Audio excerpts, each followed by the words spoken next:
And now, Death Valley Days.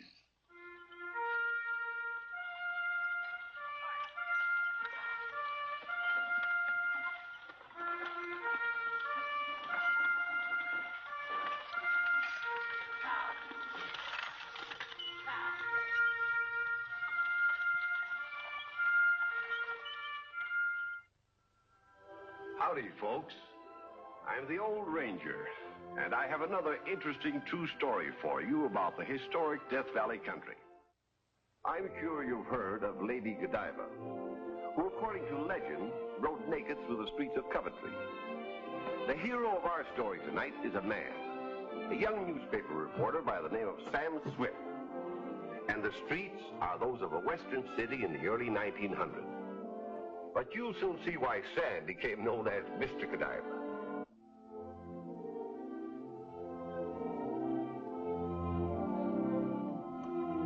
Sam.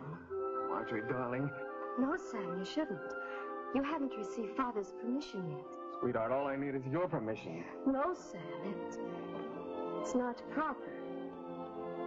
All right, I'll see your father. State my intentions. Marjorie! In here, Father. Here's your chance. There's no time like the present. Hello, baby. I brought... Oh, hello, Swift. Good afternoon, sir. You gentlemen know each other? Mr. Norman Cates of the Sierra National Bank. Sam Swift. Of the Daily Bulletin. How do you do? Oh, Norman, did you drive Father home in your new Pierce Arrow? Why, yes, I did. I'd love to see it. Will you show it to me? I'd be delighted. Excuse us. Oh, Father, Sam has something to ask you. Come on, Norman.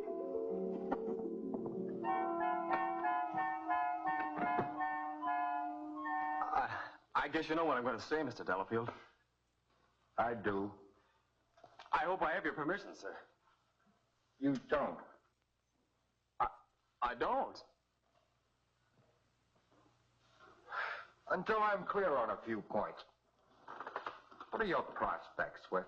Oh, persuading her? Good. Of supporting her. Oh, well, I'll do my best, sir. Let's see.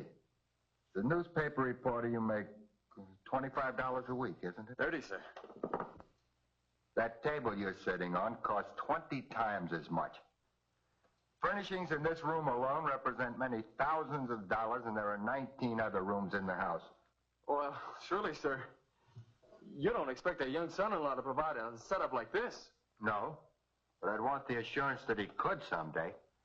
Now, a fellow like Norman Cates has prospects. He's heading for the presidency of his bank. Well, if it's money you want, I'll make it, plenty of it. That isn't as easy as it sounds. I don't agree, sir. Money's one of the easiest things in the world to come by. You started with nothing. You were a hard rock miner in Virginia City. I know your whole story. It's on file in the morgue over at the Bulletin. And apparently you're not impressed. On the contrary. Just bears out my belief that in this country of ours, all a man needs is a little imagination, some enterprise, and he can become rich, practically overnight. It has taken me my entire life to accumulate a fortune. You have no idea, Mr. Delafield, I'll bet you that I can start out tomorrow with absolutely nothing. Not a penny to my name, not a stitch on my back. Naked? Naked. And in 3 days... You'd be arrested in 3 minutes for indecent exposure. Let me finish. In 3 days, I can earn enough by my own honest efforts to wear an Antonio suit like yours. Eat in the finest restaurant in town. Drive a Winton automobile and $1,000 in the bank. Say that again.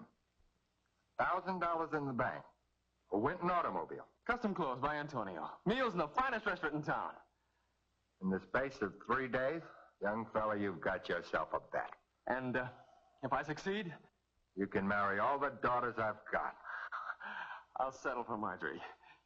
Thank you, Mr. Delafield. I knew you were a gambler. You'd never gotten as far as you did if you weren't.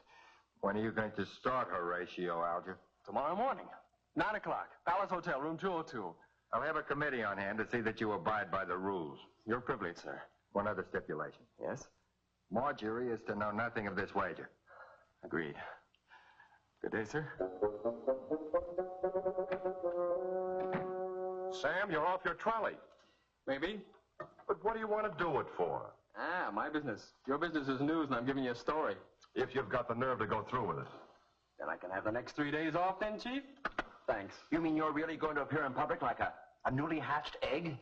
You be at the front door of the Palace Hotel tomorrow morning at 9:30 with your camera, and you'll see.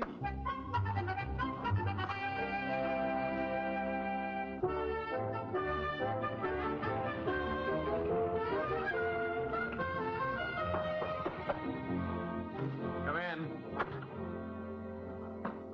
Mr. Swift? Ah, Mr. Delafield's committee. Good morning, gentlemen. Good morning. Allow me to introduce Judge Downey. How to do, sir? Dr. Wright here. Dr. Ryder. How do you know? My name is Bascom. I'm the manager of this hotel. How do you do? Well, gentlemen, I think you're 5 minutes early, or else my watch is slow. Oh, Mr. Bascom. Yes? You'd be kind enough to do me the favor of keeping this in the hotel safe? Yes. And my wallet? There's $3 there. Now, you gentlemen all know the conditions of the agreement. We do. Well, I may as well get started. This won't take long. How's the weather outside? Thermometer read 52 this morning. Any people on the street? Not too many. There will be.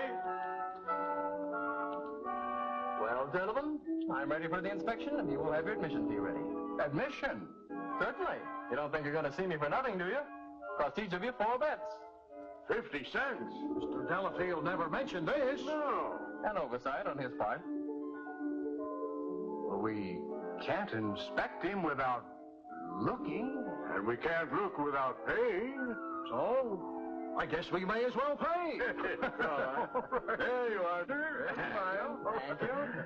Thank mine. Thank you. All right, gentlemen. How about it, Doc? Naked as the day you were born. Judge?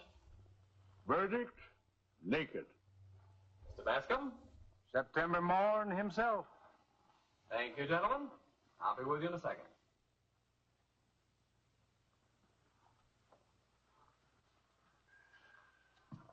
Well, I'm on my way.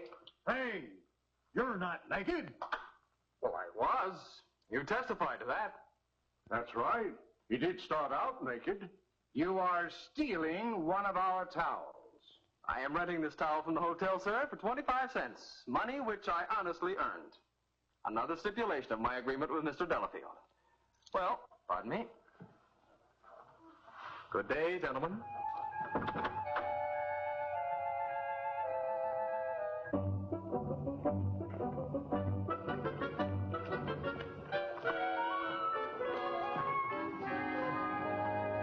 Oh, good morning. Sam, hold it.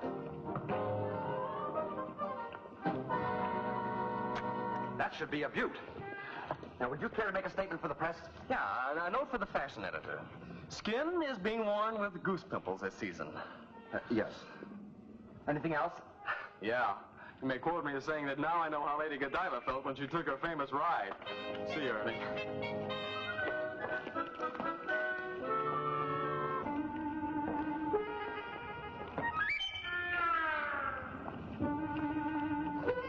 Bye.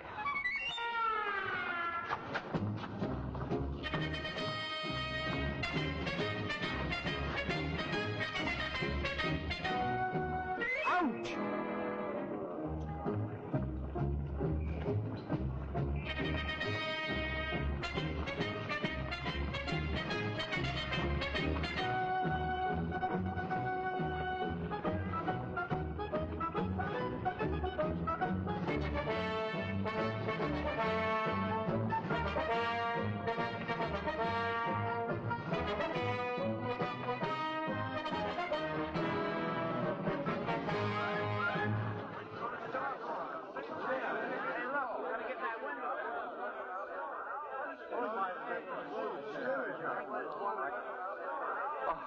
Good morning.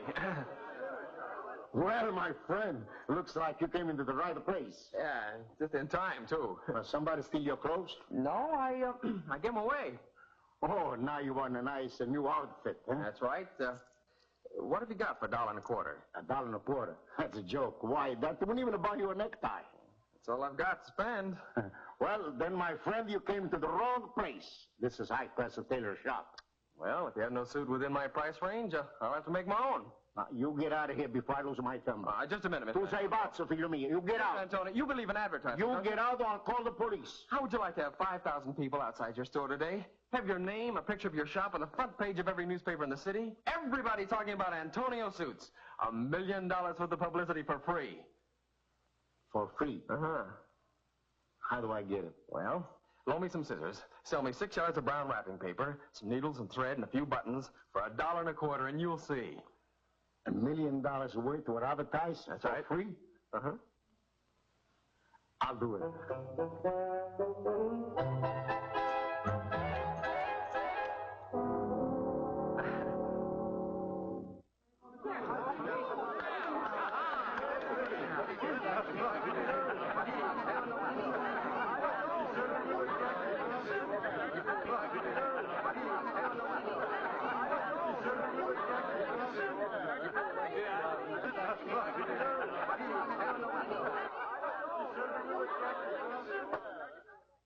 Sam Swift, as he emerged from the Palace Hotel this morning to brave the asphalt streets, chilly weather, city cops, and the hazards of traffic. How perfectly disgusting. The man must be demented. No one in his right mind would do a thing like that, would they, Marcus? Well, it's a bit unusual. He must have amnesia or something. You know these newspaper men, anything for publicity. But why? What could he possibly gain by it? Well, why do men sit on flagpoles or jump out of balloons? I never could understand. Where is he now? At the hour of going to press, Mr. Swift was sitting in the window of Antonio's tailor shop, cutting out paper dowels.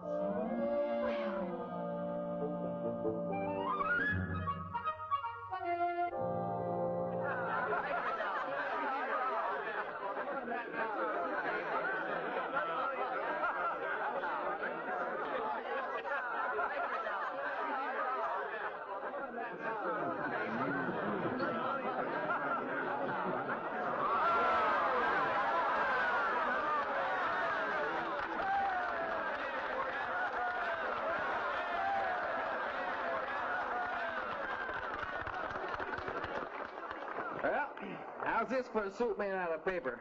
What do you think, huh?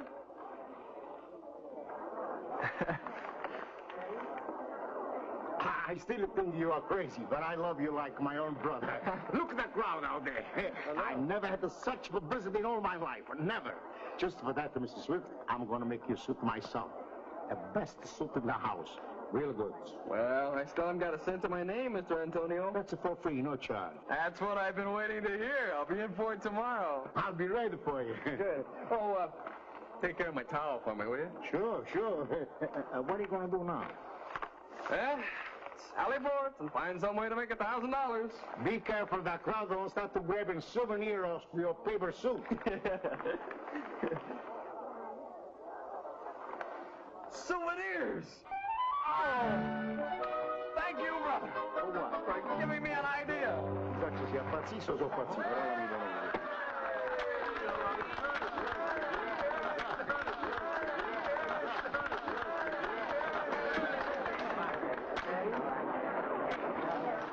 Front page, Ernie? Did you? Take a look at this. What, you want me to autograph this paper as a souvenir of the occasion? Why, certainly, sir. Happy to do it.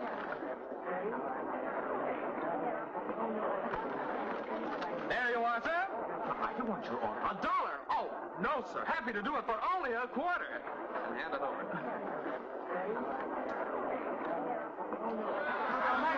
Oh, one at a time, folks. Don't push. Have your quarters ready. Here, Ernie, you be cashier. Put the quarter in the hat. That's right. Thank you. Sam, you really cleaned up. Mr. Swift, the lay grande. You're a financial genius. Oh, now, Sam, you're not going to carry all this money around with you, are you? No, I'm going to put it in the bank. I know exactly the right one, the Sierra National. I take it to Mr. Norman Cates, assistant manager in charge of new accounts. He made me the laughingstock of the entire bank, standing there barefooted with that ridiculous paper suit. I shall never live it down. $767.50 in the space of a couple of hours. Just goes to prove what fools people can be to pay whatever he asked. 25 cents. How do you know? Well, I just happened to be in the neighborhood and I got caught in the crowd. Don't tell me you bought his autograph, Eliza. Well, I don't think it's funny. I don't think any of it's funny. The boy's a financial wizard. He's a cheap exhibitionist. You pardon me, sir. I agree with Mr. Cates. To think that he's been in this house, in his very room, Why, yes. calling upon Marjorie. Well, whoever put him up to this ought to be ashamed of himself. His editor, most likely, to boost sales. Father, call the bulletin up and tell them just what you think of them. That it's yellow journalism. You bought a paper yourself, my dear. Well, where is Sam now? Does anybody know?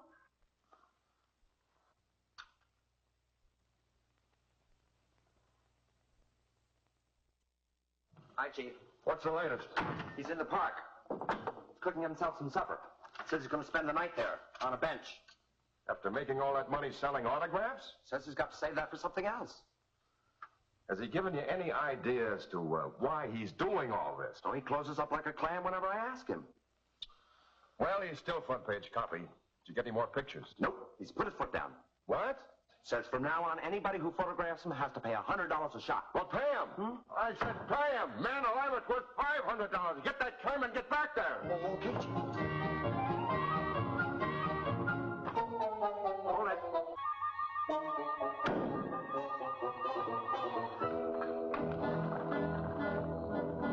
Here you are.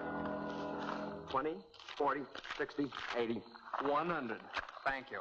Every little bit helps. Need any more pictures? Look me up. Guess I'll call it a day.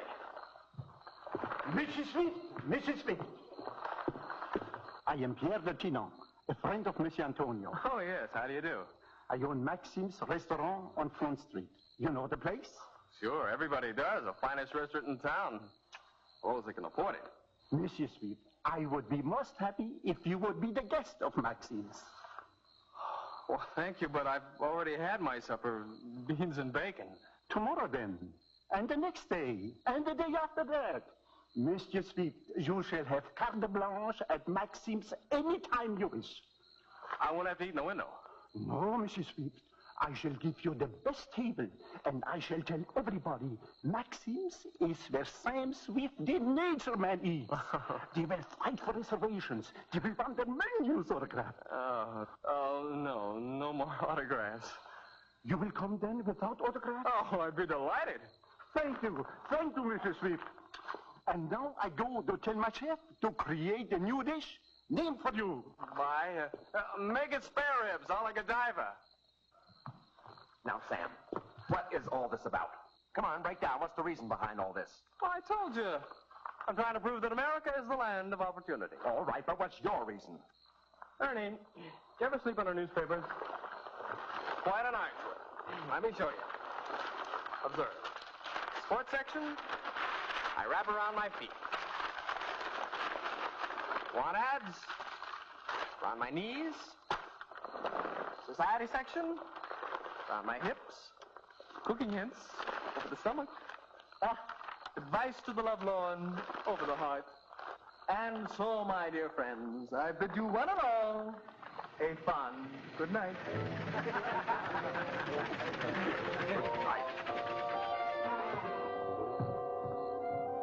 Sam! Marjorie! I'm not where you were. I asked a policeman. What, do you think it's proper to visit a man in his bedroom? Sam, this joke has gone far enough. Nobody has a right to exploit you like this. I'm not being exploited. You're coming back with me right now. Back where? Why, to our house, where you can have a good hot bath and some dinner. Father will... So your father sent you? Well, no, You tell your father for me I'm not calling my dogs off, understand? I've come this far in this thing, I'm seeing it through. Sam, dear. And don't you try to tempt me. Sam, listen to me, please. Norman's waiting right over there with his automobile. He'll drive you. Norman, now I know it's a plot to put me out of the running. I'm not budging. You are an exhibitionist for the most vulgar sort. You just want to make the headlines, bask in the limelight. Well, I think it's disgusting. Brave to death out here. Get yourself arrested. I don't care. I hope I never see or hear of you again. You eccentric.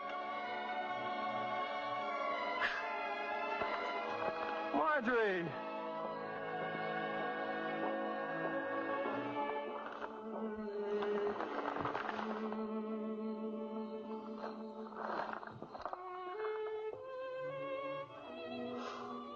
Norman, I said that I couldn't give you an answer, but my mind's made up. I will marry you. Oh, Marjorie. Now, I'd like to look at some hats. Oh, we have a complete selection. All kinds.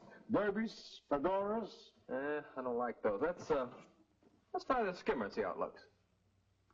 No, Mr. Swift. This way. Aha. Huh?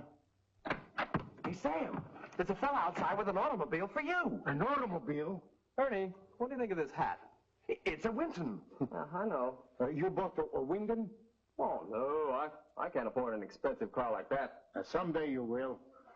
Let's hope. Meanwhile, the company, at my suggestion, is giving me the use of one of their new models in return for my endorsement. Mr. Swift, you're killing me. Yesterday you ducked in here just ahead of the police wearing a towel. And today you drive away in a Wyndham and wearing an Antonio suit. Tony, all it takes is a little imagination and some enterprise. And plenty of nerve. That helps, too. Oh, Marjorie, this is wonderful. I'll give a big tea to announce it, and I think a June wedding would be lovely. Father, you haven't said a word yet. Oh, well, well, this is all so sudden, it's kind of taken my breath away. Oh, if you knew what a comfort this was, Norman. I may call you Norman, mayn't I? Why, certainly, Mother. To know that our little girl is going to be in such good hands.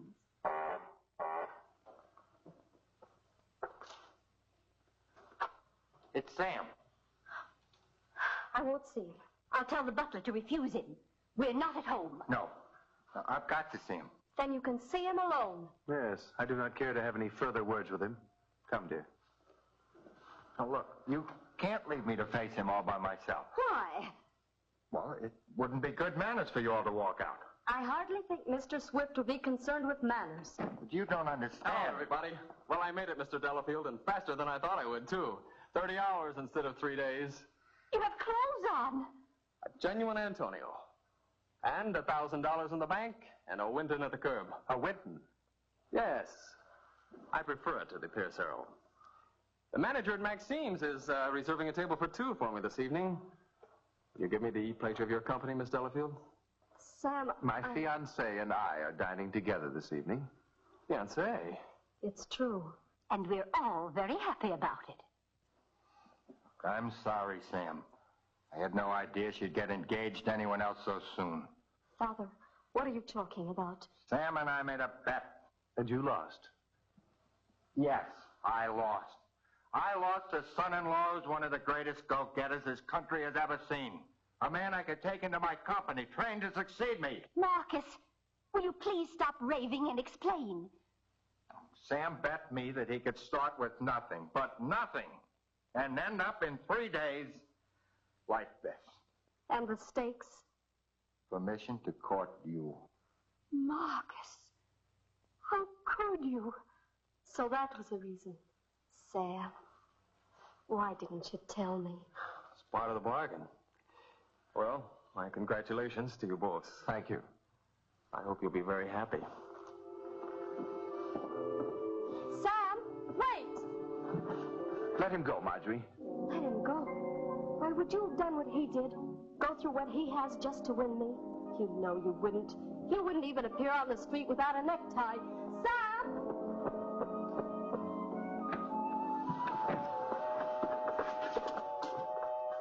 There he is now. He's cranking up the automobile.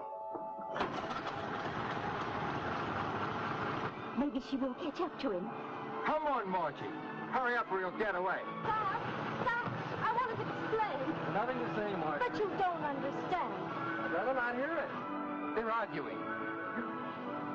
Oh, now she's climbing in beside him. Good. She's throwing her arms around him. In public. That's my girl. They're kissing. Good going, Mr. Godiva. There, Mother. Don't mother me.